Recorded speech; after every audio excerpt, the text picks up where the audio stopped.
Mecha anime. This hand of mine glows with an awesome power!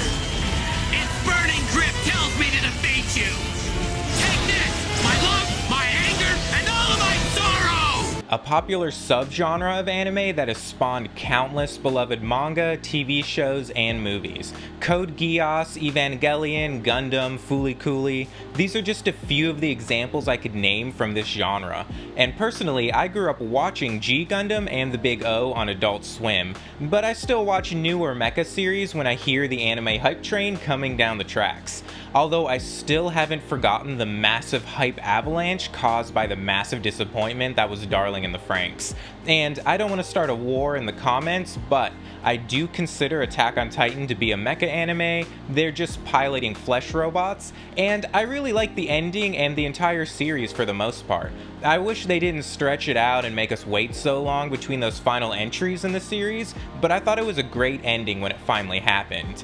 But we'll get back to mecha anime in a bit though. I want to talk about the books that inspired this video in the first place. The Great Cities duology by N.K. Jemisin comprises of two books, The City We Became and The World We Make. The City We Became is the first book in the series, and it takes place in New York City, which has recently awakened and became sentient through a human avatar. As cities grow larger, denser, and older, they eventually wake up and choose a human to inhabit.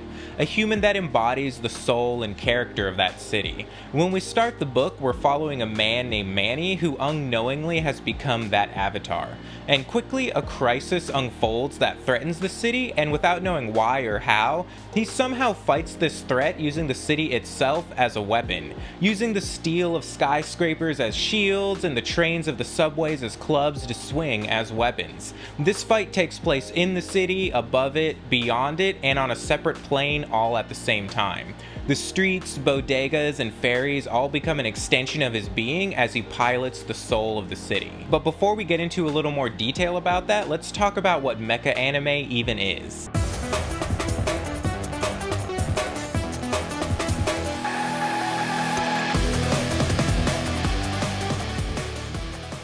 Mecha is a genre of anime that features robots, and generally robots in battle. Mecha or mechs are giant robots or machines that are piloted as humanoid walking machines.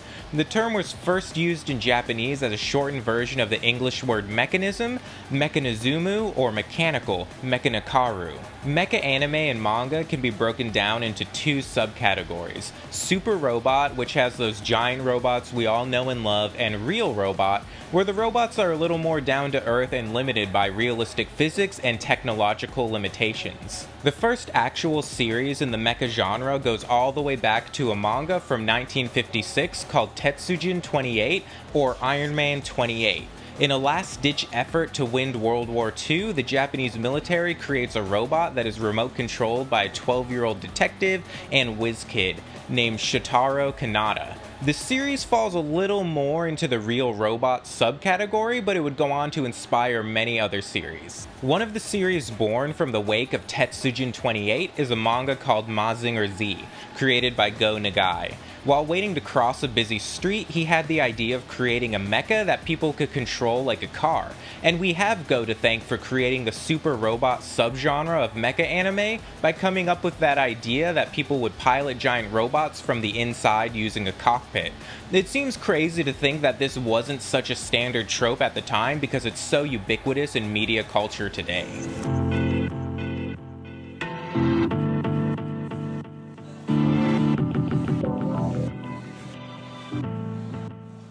The story of The City We Became spends much of the beginning focusing on the city of New York awakening, and its avatars suddenly waking up themselves to realize they are more in tune with the city.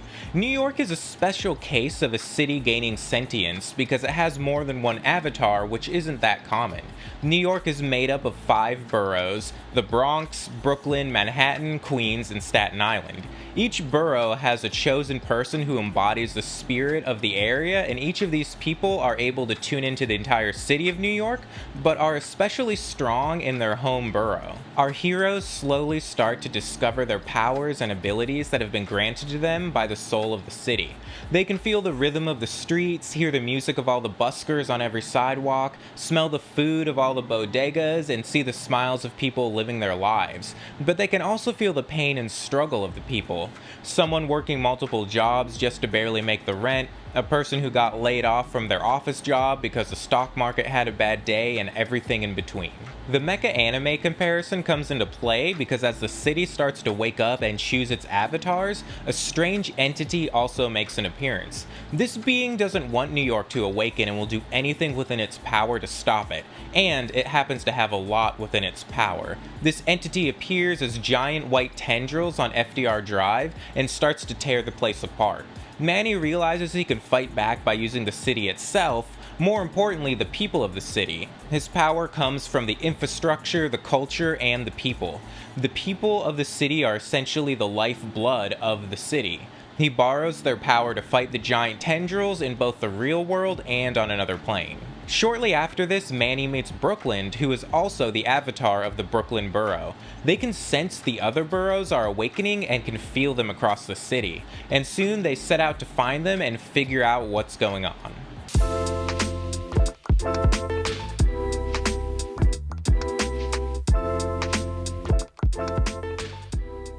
A common critique people use for a lot of media is show, don't tell. This describes a narrative technique that allows the reader to experience the story through actions, words, thoughts, and subtext, rather than exposition. And I've seen some complaints about the city we became and the world we make along these bases that it does way too much telling and not enough showing. The story tackles some pretty big themes, not just the fantasy and sci-fi elements, but also real-world issues it comments on. A perfect example of this is when the avatars awaken, Staten Island is the only one who doesn't want to unite with the other boroughs. The 4 other boroughs have chosen avatars that are part of the queer community, people of color, or children of immigrants. Staten Island is represented by a young white woman who was raised in a religious and conservative family. She's been brainwashed by her community to fear the city and fear people who are different from them. Not to give too much away about the plot, but this is a way the multi-dimensional being who wants to stop the city from awakening creates a chink in the armor. It is manifested as corporations and media companies and politicians and has slowly sowed the seeds of distrust and hate among the people. At some points throughout the story, as our heroes discover these schemes, there's an exposition and direct telling of how things are happening and how people are feeling about it. But for me, I think this is also a borrowed storytelling device from anime and manga, whether it was intentional or not. Many anime are infamous for long, drawn-out scenes of narration and exposition dumping. It's a common complaint from people who aren't familiar with the medium or who are just starting to get into it, and it's a common trope that is parodied when other mediums are referencing anime. Scalding rocks he didn't see coming launched him even higher into the stratosphere! Ah! Did you plan this too, Jojo? Tell me! Why are you even asking? I set the trap and you walked right into it! All of this went down like clockwork! The Great Cities series has some scenes with exposition and narration plainly saying what is happening and how the characters feel about it. To me, it felt like a blending of dramatized emotions from a Broadway show or an opera mixed with a little bit of anime exposition.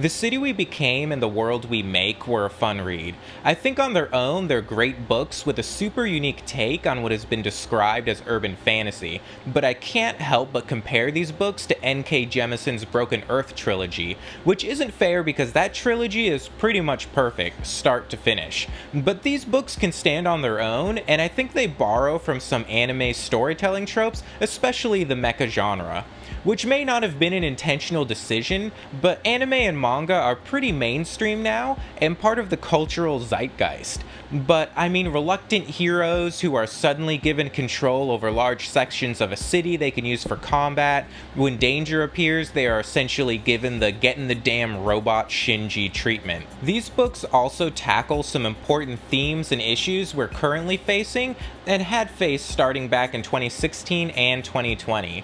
The story deals with racism, xenophobia, homophobia, media brainwashing, and more.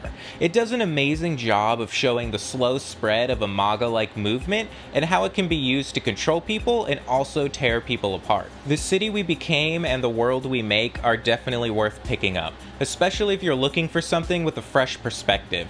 N.K. Jemisin is a great writer and more people need to check out her work.